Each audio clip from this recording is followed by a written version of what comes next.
De um lado, temos críticos afirmando que é o melhor filme de tubarão desde Tubarão de Spielberg, com sequências de ação de tirar o fôlego e uma narrativa séria e envolvente. Do outro, há quem diga que o filme parece uma mistura de gêneros, com cenas que quase chegam ao nível da comédia involuntária. Mas uma coisa é certa, Sob as Águas do Sena promete trazer muita emoção e diversão nas águas parisienses. Vamos explorar todos os altos e baixos desse filme que está dando o que falar. Olá pessoal, fãs ou não de tubarões, bem-vindos ao Pode Ver Sem Medo. Eu sou a Gabi e hoje temos um mergulho profundo e cheio de adrenalina no filme da Netflix Sob as Águas do Sena. Imagina só, um tubarão gigantesco nadando nas águas históricas do Rio Sena, em pleno coração de Paris. Com uma premissa dessas, o diretor Xavier James nos leva a uma jornada que mistura suspense, terror e um toque de ficção científica. Pelo menos é o que foi prometido. Lembre-se que temos toda uma franquia absurda de Sharknado antes de só sair por aí criticando os pobres franceses, hein? Merci. Quem será que estava sentado na mesa de discussões para o próximo filme e disse: Bem, e se um tubarão gigante cruzasse o Sena dias antes de um triatlo? Bom, se tubarões podem sair por aí voando pra lá e pra cá nos Sharknados, why not? E quer saber mais uma? O filme é objeto de um processo de direitos autorais que pode fazer com que ele seja retirado na Netflix. What? Então, se você quiser assisti-lo, talvez seja melhor correr. Nem que seja pra dizer, sim, eu vi. O roteirista Vincent Dittes diz que o longa se assemelha ao projeto que ele apresentou aos produtores sobre um bagre gigante e carnívoro que causa terror no Sena. What? Na verdade, ele deveria agradecer por impedir algo ainda mais bizarro nas telas. Um bagre? Oh, Lord! Bom, mas vamos lá. Nossa protagonista, a cientista Sofia, interpretada pela talentosa Berenice Bejo, após perder o marido e toda a sua equipe em um ataque de tubarão, descobre que um grande tubarão maco está nadando no Rio Sena em Paris. Sofia mal sobreviveu a um encontro com a tubaroa chamada Lilith, que ela segue há algum tempo.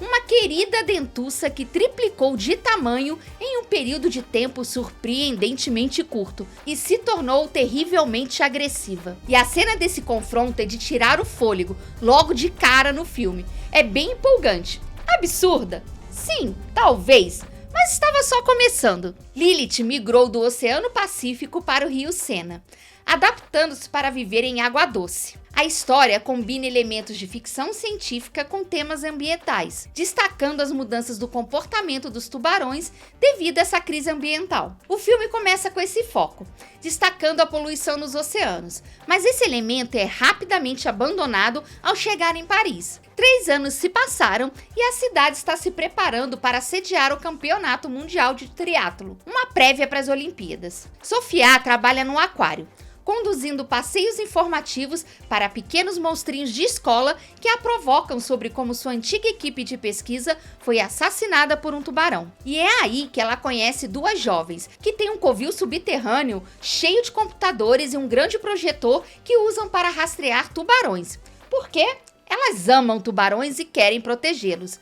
E rastrearam Lilith até o Sena. Estranha coincidência, não? Quer dizer que a dona Tubaroa apareceu justamente no endereço que Sofia se encontrava? Seria um indício de uma revanche proposital? Interrogação. Ou mais uma evolução dessa espécie que voltou para terminar o trabalho e dar cabo de Sofia? Interrogação. Hashtag fica a dica. Mika quer salvar o tubarão, guiando ele de volta para o oceano. E Sofia quer entender como Lilith chegou ali. Logo, ela se envolve com a polícia fluvial, liderada por Adil, que não acredita em sua afirmação de que há um tubarão gigante no seu rio. No entanto, são necessários alguns sustos em seus colegas policiais e um corpo mordido para convencê-lo de que não é bem assim. Eles vão até a prefeita, muito agressiva e debochada, que simplesmente não quer ouvir nada disso porque acabou de gastar cerca de $1 bilhão em relações públicas e logística para um triatlo que é o teste para as Olimpíadas. E o que ela faz? Manda que deem fora do escritório dela com essa bobagem de tubarão. levando todos nós a colocá-la no topo da lista de pessoas que precisam ser mordidas. E a partir deste momento, todas as centenas de competidores do triatlo se tornaram potenciais iscas que precisam ser salvos pela equipe de Adil e Sofia. E a trama se desenvolve com uma mistura de suspense, ação e um toque de comédia bem prevista, especialmente nas cenas em que os personagens caem na água infestada de tubarões, de maneira quase cômica. É um completo festival de horrores no mau sentido. Mas a produção é notável. As cenas são visualmente deslumbrantes, com uma visão claustrofóbica das catacumbas de Paris alagadas pelo rio Sena. No entanto, faltou cor de sangue nesse filme. Para um tubarão daquele porte, as águas deveriam ter ficado mais vermelhas. Mas em compensação, Lilith não apenas arrasta uma vítima para baixo d'água, corpos são mordidos ao meio e coisas muito piores.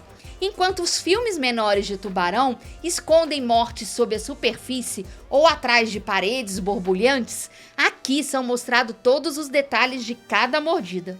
E a trama vai se desenrolando com uma série de ataques de tubarão em locais icônicos da cidade, culminando com um confronto final. Há uma sólida contagem de corpos, mas também uma grande tensão quando Lilith está simplesmente à espreita atrás de mergulhadores, calculando futuros ataques. O filme faz um bom trabalho ao entregar grandeza, o que deixará você atordoado com frequência. Apesar do ritmo um pouco lento, em termos de acontecimentos, teremos sim algumas cenas bem empolgantes dos ataques. Na minha opinião, não é o melhor filme de tubarão da atualidade, mas também está longe de ser o pior.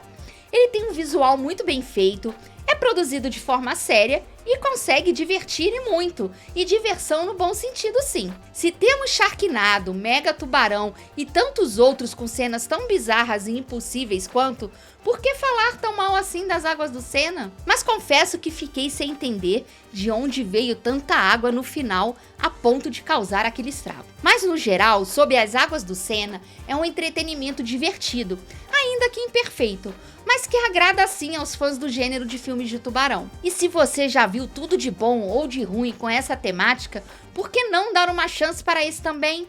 Vai lá, assiste sim que você vai se divertir. E se você é daqueles que torce pelo tubarão, pode se sentir satisfeito também ao final deste filme. Ah, e apesar da premissa quase cômica desse filme aqui, os ataques de tubarão já aconteceram em um rio a quilômetros de distância do oceano. Em 1916, a costa de Jersey, nos Estados Unidos, foi palco de uma série de ataques a 5 pessoas, matando 4. 2 dos ataques ocorreram rio acima em Marawan Creek, custando a vida de 2 meninos. Até um mural foi pintado nesse rio, inspirado neste acontecimento, que se tornou uma atração turística local. Viu só? Imagine mais, pense menos na hora de se divertir. E já comenta aqui de que lado você está, dos que odiaram ou dos que se divertiram com esse filme. E foi isso, pessoal. Se curtiu este vídeo, já deixa o like. Se ainda não se inscreveu, se inscreve aqui e ativa o sininho para receber os avisos dos próximos vídeos que saírem. E passa lá no meu blog, o endereço está aqui na descrição. Até a próxima!